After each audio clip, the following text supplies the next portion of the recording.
In contact centers, resilience isn't a buzzword, it's a business imperative. When teams face tough conversations day in and day out, the real differentiator isn't just process or policy, it's people and how well we support them. Today's guest, Debbie Schultz, is the founder and CEO of Blue Sky Minds, a New Zealand business on a mission to help organizations build mental healthy, high-performing teams. With more than 20 years of learning and development experience, Debbie has designed evidence-based programs tailored for high-stress workplaces, especially on the front line of customer experience. Her flagship initiative, Mastering Adversity Together, is trusted by organizations like 2 Degrees, Southern Cross, and AA Insurance to help teams recover from difficult customer interactions and bounce forward stronger. It's proven to reduce stress, boost performance, and support employers in meeting growing expectations around psychological risk and well-being at work. Her work reminds us that looking after our people isn't just the right thing to do, it's the smart thing to do. Kia ora and welcome to the Kiwi CX Collective, Debbie Schultz. Kia ora, Debbie. Thank you for having me. It's our pleasure to have you here. Now, Debbie, for our audience members who might not have met you before, can you just give us a quick overview of your background and how you set up Blue Sky Minds and started working with contact centres? Absolutely, happy to do that. So I actually started out in the banking industry. Really? So I worked for the Royal Bank of Scotland in Edinburgh in a tartan uniform for a year as a bank teller. And then I was in London and I worked for an investment banker. Yes. So when I came back to New Zealand after my OE, I joined the ANZ group and I was with them for about 5 years, and that was a fantastic learning and development journey. Mm-hmm. And I ended up actually as a banking analyst. Wow. Which, looking back now, not quite sure how I ended up there. I did not set the world on fire with my banking analytical skills, but I had an incredible mentor. And he obviously saw I had some value to add the organisation outside of crunching numbers, and I was seconded into the staff engagement team. Mm-hmm. And I got to travel around New Zealand and present the staff engagement results to staff and start conversations about, you know, what makes people feel happy and engaged at work. And I suppose I really just found my area, my niche that I wanted to work in. And so from there, I've just always worked in organisational learning and development. Mm-hmm. And I've done that in various roles. Before I founded Blue Sky Minds, I was head of client partnerships for an HR technology company that was growing really rapidly, which was exciting. And about 9 years ago, actually, I founded Blue Sky Minds. So, wow, yeah. 9 years, that's a great journey to come to a very important element. Now, when I look at the title of this podcast, it's the Kiwi CX Collective podcast. But CX isn't, number one, it's a team sport, not a siloed environment. And CX doesn't work well unless EX is working. So I think we're at the crossroads, as I was talking to you beforehand, between CX and EX. Give me a bit of your vision for where you see the two coming together and why EX is so important. I mean, I guess it's an area I'm spending a lot more time learning about in the contact centre world. It was only very recently, actually, that we started to really specialise our solutions into the contact centre world, and probably for that exact reason, because what we were noticing is employee ill health was having a significant impact on customer experience. Yes. Which I'm sure we'll get to. And so that was where I started to get really interested in what's that intersection between EX and CX, and what can I do to support the individual but also the organisation as a result of which I'm sure we're going to discuss, some of the challenges facing agents and contact centres. Well, why don't we start off with that, because we know that after COVID there was a real increase in aggressive behaviour. I think COVID has got a lot to answer for in terms of its division within this country and the polarisation we've seen. And we felt that very acutely in the contact centre space. Can you share about the initial challenges organisations like AA Insurance, for example, faced with the rise of aggressive customer behaviour after COVID? Yeah, it's really interesting. So we'd been doing quite a lot of work with AA Insurance, and then about 2 years ago, Amber, who's a senior call centre leader there, she came to me and she said, look, we love your programs, but actually the way they're designed, people have to, leave their desk for a long period of time, and we just can't do that in the contact centre world, but we love what you're doing, so can you develop something that's going to suit our environment? Yeah. And so we ran a number of programs, just general wellbeing programs for contact centre people, which was really awesome. And then about 1.5 years ago, she came and she started to tell me some of the stories of what agents have to listen to on the phone. And, the profanity, the racist comments, how emotionally distressed callers can get, the deeply personal attacks that can happen. And I was genuinely shocked. I had no idea that agents have to put up with that, being new to the industry. And so together we wanted to design a program to deliberately tackle that issue in contact centre teams. So we worked really closely together and with psychologists and learning experts, and we designed something that has been really helpful actually for contact centre staff. But it's a challenge because you've got to try and deliver something that's flexible, it's roster friendly, it's budget friendly, but most importantly, it sticks around, and with the churn that you sometimes get in contact centres, because often it's the first job in the organisation and then people get promoted, or people don't often stay in, very long. So there was a few challenges we faced, but that was kind of how it all started. Or it's good to understand that you're developing a program because you're correct. Very rarely will you see any contact centre that says we can let our team get off the phones for an hour at a time, whatever it is. Everything's micro-learning nowadays. And we have to be adaptive to allow these learning development programs and specific programs. I'm going to talk about the Mastering Adversity Together, the MAT, because I think that's an interesting program I want to find out more about.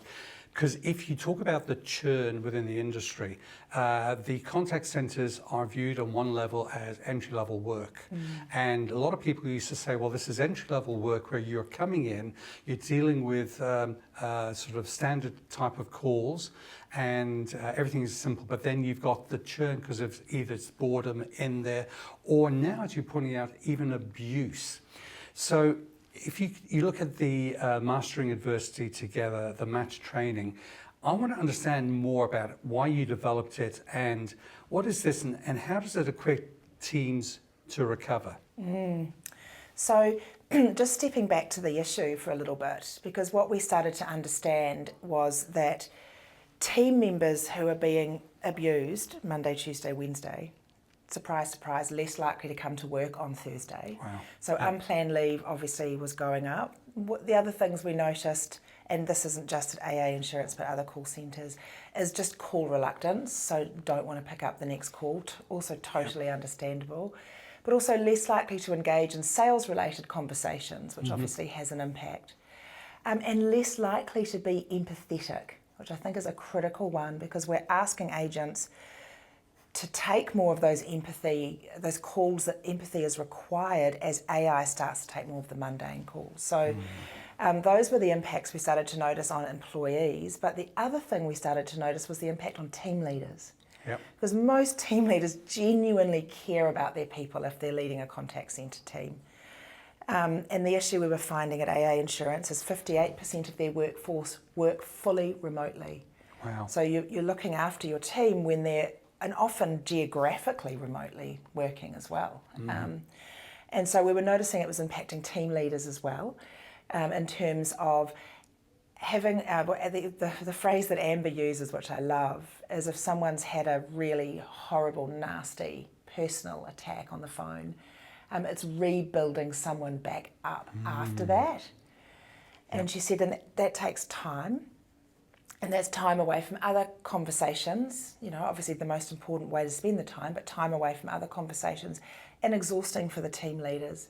And the team leaders are often having to go back and listen to all the calls, and so it's really tough for them. And the other thing we were hearing is they want to help, but they don't know how, or what their role is. Like where's the line end between manager, coach, counsellor, So we were noticing it was impacting both of those people. And the other thing, just before we get into what we did, that we're noticing, and especially with AA Insurance, which is owned by Suncorp, is that organisations are now being mandated in Australia to manage psychosocial risk. Okay, yeah. Yeah, so I don't know where that is going to lead us in New Zealand, but certainly from Australian-owned organisations, they're quite keen on seeing where those risks are in the organisation and managing them as best as they can. So you invented the Mastering Adversity Together training. Tell me a little bit more about that and how that works. Yeah, so we had to think long and hard about how we deliver something in the contact centre environment. And what we landed on is small bite-sized pieces of learning, like you said. Yes. But what we learned really quickly is if we can take a team through some learning journey together, even if we can only have them for an hour a week for 4 weeks, which is what we started doing, which was all online. So AA Insurance did allow their staff an hour a week in teams. However, they took that time from other allocated time, so it didn't affect shrinkage too much. So we stole time from other things that were going on. And we would work with them for an hour a week for 4 weeks, and then what we would do is just give them really simple, practical tools that they could use to help them emotionally recover. Yep. Which they really appreciated. So there's a real practical aspect to it, like things they could do quickly in like 1 minute. Wow. But also what we wanted them to start to understand is what are those calls that really get under your skin, you know, because for every agent it's different. Some of them, the racist comments, maybe that doesn't bother them so much, but the emotionally distressed calls, maybe they're the ones that really get under their skin. So we help them to understand what are the patterns and the places where you can see you get really rattled from a call, and then what are some practical things you can do. And then alongside that, we work with the team leader to give them coaching questions and ideas for conversation starters, because team leaders are so busy. They want to keep the conversation going, but they need some help. So we found we'll give you some starter coaching questions and some starter conversation tips, tricks to use in your team meetings and your one-to-one, so you can keep the conversation going. You're not the first guest that's talking about coaching, and I'm seeing this again and again. You know, when we talk about contact centres, often we'll talk about the 3 Ps: the product, the process, and the people. And obviously we were focused on people, but the people element, and we've got to coach them, we've got to take our team leaders, and again, you are at least the second guest that we've had recently who's talked about the role and the importance of the team leader in helping the CSRs of the agents get through the difficulty of the day. Often when we talk about the people, it's impacted by the product. AI is coming in, driving it through. And I know we're going to talk more in depth about what AI is doing and how it's impacting the type of calls that they're dealing with. But contact centres have this reputation of being micromanaged. People want to look at certain metrics like average handling time or service level agreements and service system availability, all the way through to net promoter scores. But what are the metrics, if any, that you can point us to that show some measurable results in terms of the team's recovery rates? Yes, so that was one of the things we were really keen to measure, is what we were doing, and there was a number of other things that AA Insurance did. Was it actually helping people to recover quicker? And we just decided the best way was to ask that question. So what we did is before people were given support, we just said to them, how would you rate your recovery period after dealing with a difficult interaction, you know, slow or a long recovery period, and then we just asked them at the end. And obviously it's just one measure, but we were really pleased that with 107 of the people that we took through this program, we saw about a 26% reduction in recovery time. And what was really encouraging about that, if people are recovering quicker, they're able to pick the phone up quicker, obviously, which helps business metrics. They feel their well-being is improved, but they're also more likely to be empathetic. They're more likely to come to work the next day. they're more likely to engage in sales-related conversations. So we realise there's quite a strong connection between emotional recovery and metrics that organisations care about. So that really is coming down to the positive business results that they're now seeing, because if you can get back onto a call quicker, it's going to help you. If you can have a better sales conversation, again, 26% recovery and reduction in recovery time is phenomenal. When you think about the pressure of all these calls coming through, the call's going to come through whether you're ready or not.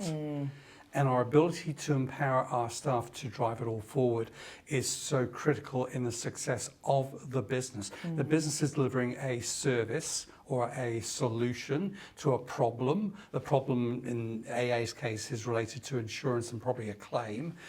To have staff that are empowered to come back quickly is so important. You referenced the team leaders and their role. So what's the impact of team leaders, and how can we help team leaders drive this forward? Yes, so we really wanted team leaders to feel supported. Yep. It was such a critical piece of the puzzle. So as I mentioned earlier, we gave them questions and conversation starters. What I think that they valued the most was after the team had gone through the mastering adversity together, what we encouraged each individual to do was to put their own personalised toolkit together. So, you know, based on what works for you, what works for your brain, what's going to work for your personality, here's a selection of strategies and tools. You put your own little toolkit together of things that help you recover. And then they gave that to their team leader and said, these are the things that work for me. Because that was the piece that was missing, was ideas. And then, you know, at AA Insurance, team leaders actually have a wellbeing balance plan for each individual agent. As Amber would say, you know, just as the organisation proactively manages strategic business risk, we want to proactively manage wellbeing risk in our organisation and our contact centre. So they do some plans, and then this toolkit feeds into that plan, along with other questions like, you know, if you're really struggling, what can you do to look after yourself, but what can I do to support you? Yeah, rather than just guessing, because everyone might need something a bit different. So I guess in summary, it was practical things that the team leader could help with. They're not just guessing, but also, giving them ways to open the conversation up, I guess. But on the other side of that, the other thing that AA Insurance did really well was also teach team leaders how to listen. Because a big part of this is people to just feel validated and heard if they've had a difficult conversation. They don't necessarily need to be rescued or told what to do or given a pat on the back. They actually just want to be heard. So we came up with this phrase which we call listening with no agenda. And we teach that to team leaders and say, just for this conversation, don't listen to coach, don't listen to mentor, don't listen to give advice. Just listen with no agenda and give this person some space just to explore and mentally download what happened and how it's impacted them. And that's been a real game changer. You've got to, listening again is becoming a common theme I'm hearing time and time again. Our ability to, number one, we want to be heard. Everybody wants to be heard. We don't want to be an asset that's on the bottom line of the spreadsheet, you know, the P&L. We are real humans, and one of our other podcast guests talked about heart to heart or human to human. If we help people to be listened to, there's a better opportunity for them to get engaged. And I heard this many, many years ago, reading a great autobiography from Jack Welch, who at the time was the CEO of General Electric, one of the largest corporations in the world. And when they rolled out Six Sigma in the organization, he was going through the organization. He met somebody in one of their Midwest manufacturing plants. And the chap walked up to Mr. Welsh and said, I want to thank you. For 20 years I've worked here. 19, I've been used for my brawn. Now I'm being used for my brain. And people are being listened to. And it's important for us to give them that ability to have that voice and be listened to in the organization. And good on you and good on AA Insurance and Amber to allow their team to have that. So what are the other learning or challenges that you've observed? Yeah, so I just want to add something else that the organisation did, which I thought was a game changer.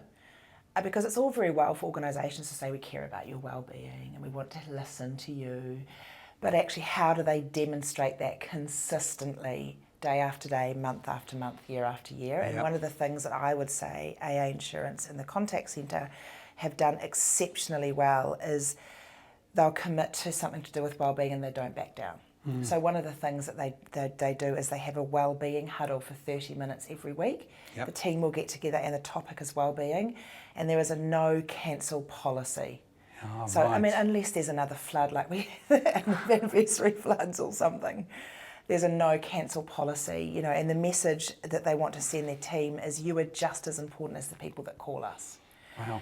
And you know, and that those those one-on-ones where they're being listened to don't get cancelled, you know.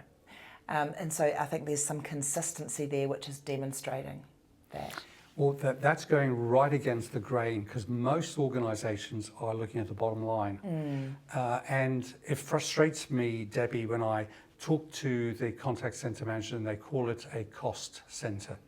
The moment you attribute it as a cost centre, you're minimising the impact and the role of the agents, the CSRs in there, and you are now coming down to a behaviour almost that's driven by profitability.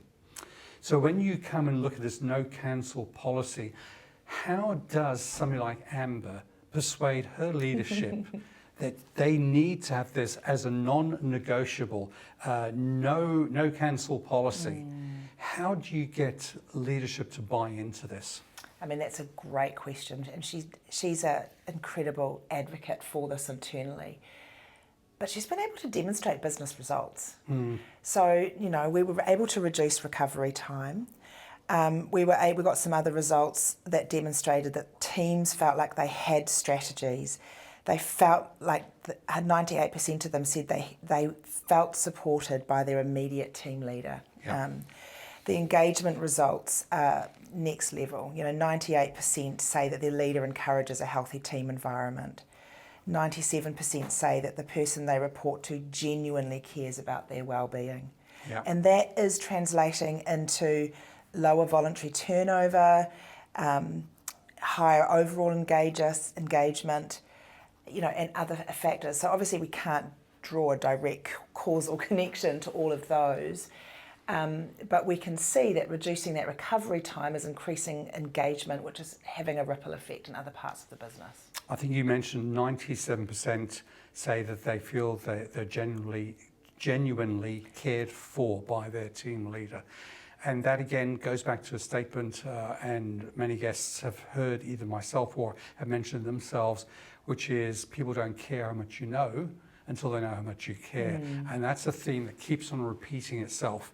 But now if we sort of look at what's happening within the industry, at a recent conference that we both attended, there was a real focus on AI, and the contact center industry has embraced AI and has been embracing AI for a long time, probably maybe a decade or more. And it's accelerating what it can do.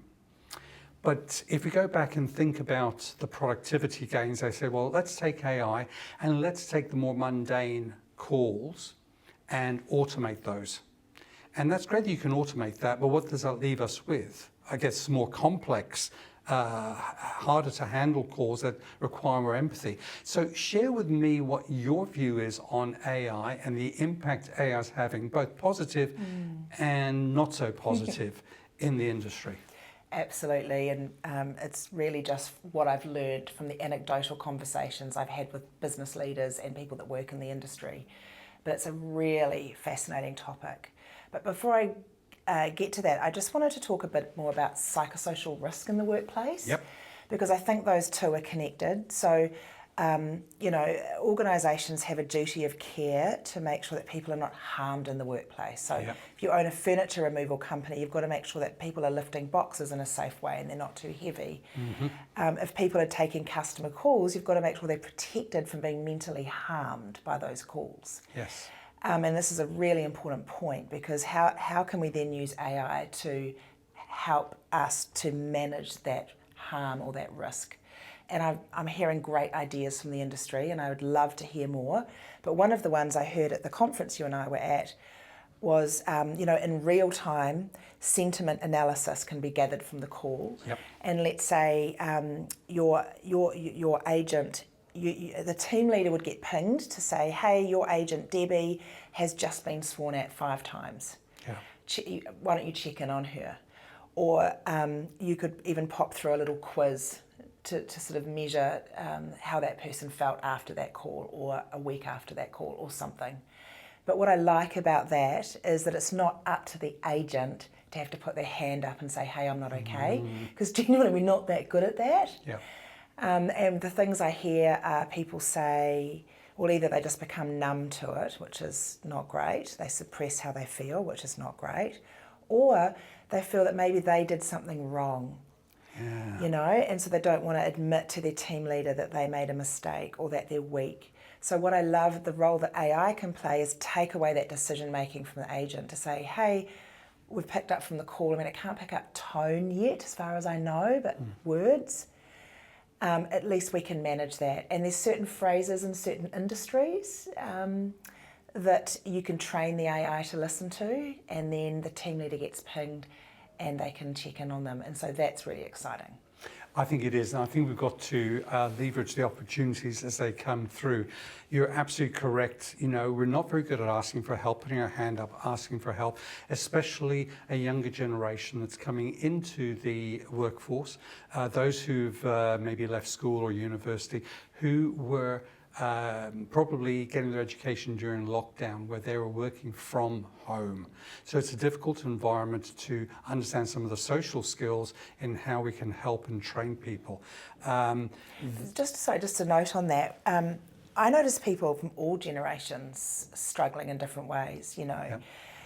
Some people from my generation, and I'm probably one of them, we're like, take a cup of concrete and, get on with it and just push it down, right? And that's not really a great long-term coping strategy either. No. So I'm seeing unhelpful kind of coping strategies right across the generational list. I think you're right, and I think we've got to acknowledge that and have the flexibility within our programs to help people at all levels. And the team leaders are the people who have that direct responsibility with their team. Technology can help enhance, ping things up to them and work its way through. We're getting more sophistication with AI and its real-time analysis. I think there will be a lot more improvement in tonal recognition and things along those lines, but it's still at its infancy and will drive things forward. So when you look at the pressure that's being put on people, how do you think we can help motivate team when the pressure is on? I mean, that's the thing, right? Because you still have to have, you've got to meet your metrics, whatever they are. Yeah. And, you and I were discussing, if AI takes more of those mundane calls, your agents are going to be taking more complex, longer, more financially, maybe financial related calls or emotional related calls. Yep. The examples that were given at the conference was from a bank perspective, for example, but perhaps someone's husband has just passed away, or perhaps someone's just been scammed. So I think where the challenge is heading is, as agents are going to be taking more complex, emotionally and mentally challenging calls, how do we then support them? Yep. Yeah, so we can use AI as a support mechanism, but I guess what I'm interested in is what else are we going to do? Well, if you're getting these people who are getting those more complex emotional calls that are challenging, it's not like there might only be 1 or 2 calls out of 10 calls, but they're probably now more the norm. Every other call, maybe 5 out of 6 might be that sort of mental challenging call. So what can we do when implementing your approach with the Master University together? How can we do that to affect retention and development in today's environment? I think it's just about building in the ability for team members to put together their own toolkit of strategies that help them. And so there's 2 parts to that. There's that self-awareness piece of, what is it that really gets under my skin? Yes, that's that's fine. I can acknowledge that my brain and body have just reacted. And then here are some strategies I can use to take care of myself. I feel like that needs to just be built in some shape or form, starting from induction the whole way through. And so we can't take time away from that training, but also from those team leader conversations where they're saying, how can I support you when things are tough, when you are under pressure? What should I be looking for, and how would you like me to support you? I think that's really important. Good, because I love the concept of talking about leadership, and that's where you're now talking about these team leaders. What are the things that you're going to encourage team leaders to do more of so they can then support their team? And what does good leadership look like to you? I mean, that's a really good question, because we also don't want to feel that team leaders have to carry all the responsibility of their team's well-being. That's a big ask. So what we want to try and do is get the team member and the team leader to share that responsibility for their well-being.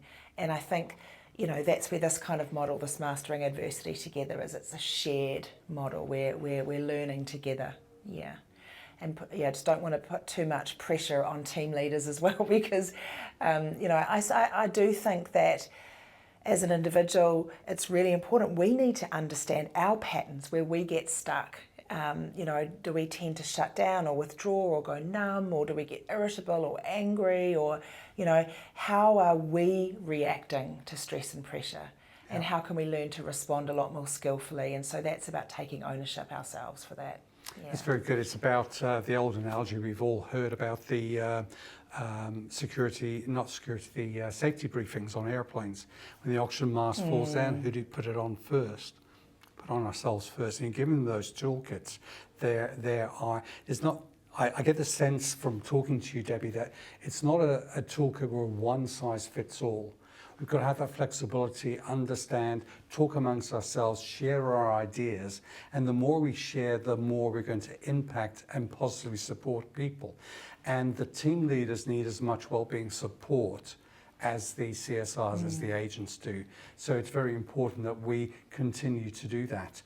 And I guess that part of this is, and you're observing this in your work, it's about the team culture, because it's only work if the team culture at a high enough level from amber and above amber have that ability to have the buy-in. So how do we create better cultures and team awareness within an organisation? Yeah, and I think it's funny, the oxygen mask example that you use, the saying that we use at AA Insurance is you can't pour from an empty cup. Okay. And the leaders just love that.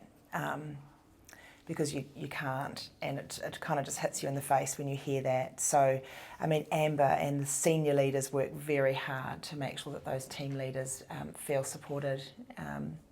But I think one of the other things that we did with the teams to support them was we created a more flexible learning style, because what we learned is that it's not always possible for a team to get off the phones for an hour a week. So what we learned was it's important for teams to go through the learning together, but really hard for workforce planning to roster a whole team off for an hour a week.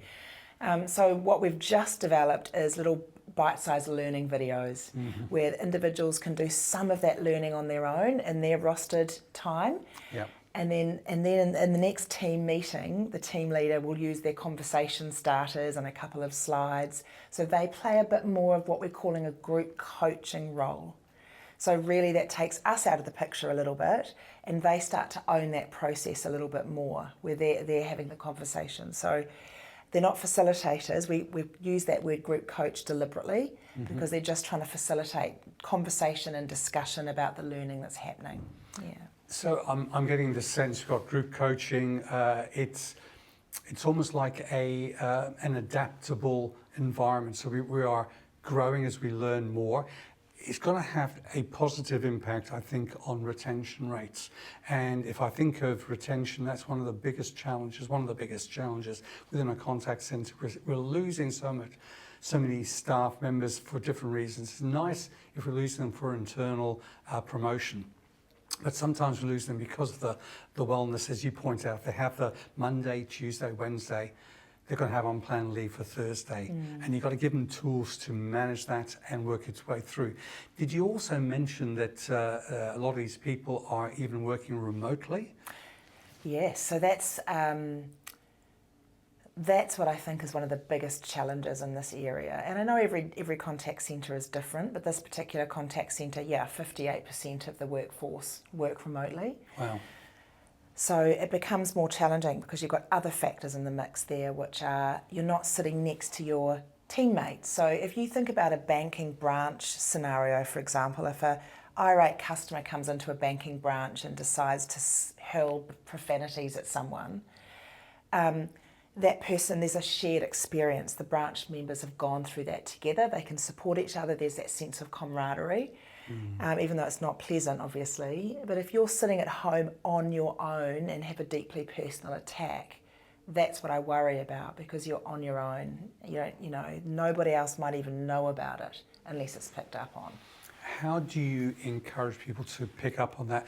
Are we hoping that maybe some of the AI tools and strategies coming in place in the future will help to at least flag this to the team leaders and above?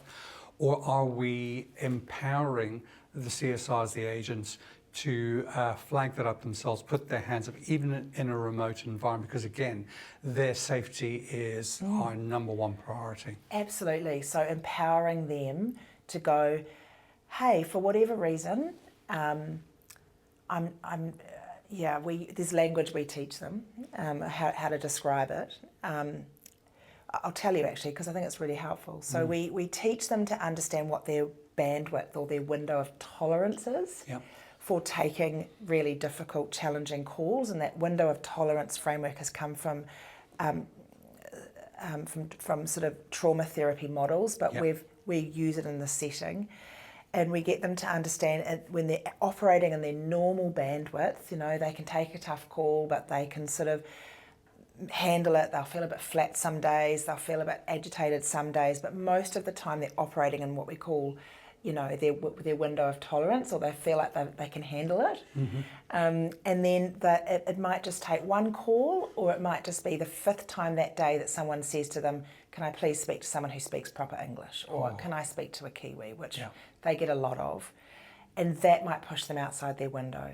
So it's helping them recognise that. And we talk about being pushed up, above, out of your window in terms of stressed, restless, angry, agitated. But we also talk about being pushed down below your window, flat, disinterested, numb, shut down, withdrawn. So we get them to recognise what does it feel like when you're in your window and what does it feel like when you're out of your window. And if you're out of your window, how can you get back in? So it's very practical, focused on how can I get back in? And so one of the things they can do is just ping their team leader and say, I'm out of my window. And they can even use a scale if they want to.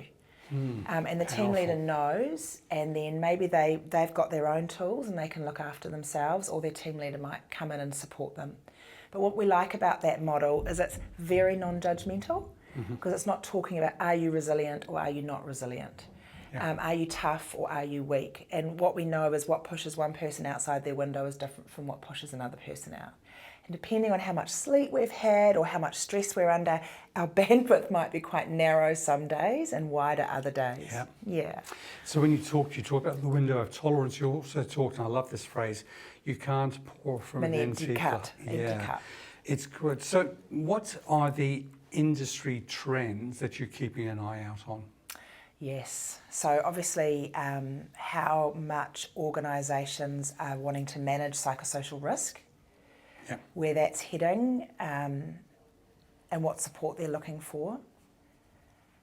I think that, obviously the biggest one I think has to be AI, for the reason we spoke about earlier, that it looks like once it all settles, it looks like what we're going to end up with is human agents taking more complex, difficult calls. In that case, how are we supporting them? I don't think we're going to get to the stage anytime soon where humans are not speaking to humans, where a level of empathy is required. That's what I'm hearing. from leaders that I'm speaking to. So that human connection is still going to be needed, but we've got to support our people to be able to genuinely look after themselves. They can't pour from an empty cup to look after their customers. So No, yeah, for sure. And I think you're correct. Calls are going to become more complex. We still need empathy, and we hear this time and time again that the leftover calls that AI is delivering will require that empathy because they're human to human, and they tend to be, by the way, more voice-based calls. So we're seeing that there's an increase in voice calls, and our ability to give and teach our staff and our CSRs the ability to handle something empathetically and de-escalate. And I heard, I'm not sure if I mentioned this before, but there's a phrase called desensitization that I heard mentioned before by another practitioner who's saying we were surprised in how much there is desensitization in there because we're seeing this all the time. So if you were to look at a new person coming in their leadership journey, what advice would you be giving anybody stepping into a leadership role? A leadership role, yeah. I mean, I think when you're a leader, you're taught to solve problems. Mm-hmm. That's your job. You literally get paid to solve problems.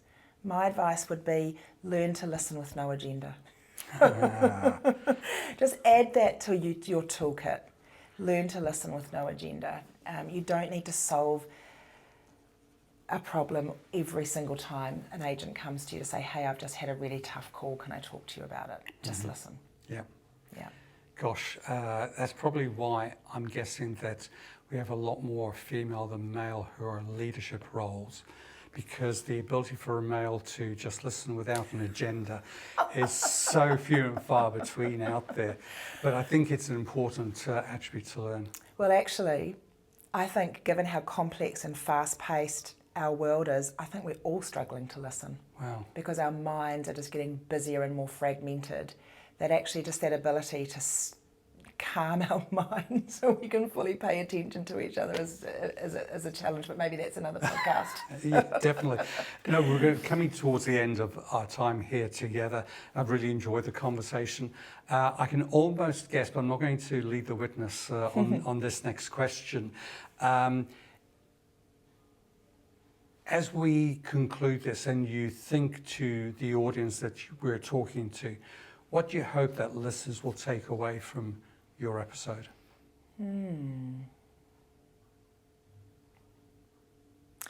I hope that the answer is that there is a solution that isn't just about employee well-being, but it's about organisational results as well, and we shouldn't be afraid to put those two things together. And if you can find the right solutions that support employee well-being, they're also going to support organisational performance, and measure that and join those dots together, because that's how you're going to get funding for future pieces of work. So I think that being able to prove that it's making a business benefit is just really important. Yeah. Fantastic. Look, as we come up to the end of our time together, if our audience wants to get hold of you, Debbie, what's the best way to get hold of you? Yeah, so the best way to get hold of me is either on LinkedIn. There's a link there you can click to book a virtual coffee with me and we can have a chat. Also on blueskyminds.org, there's a button there where you can click and book a 15-minute chat with me, and I can tell your audience a bit more about the work that we do. Fantastic. Well, on behalf of CCNNZ and the Kiwi CX Collective podcast, we want to thank you for your time. Thank you for sharing your wisdom and, again, making an impact in this country. Carry on with the great work. Thank you. Pleasure to be here.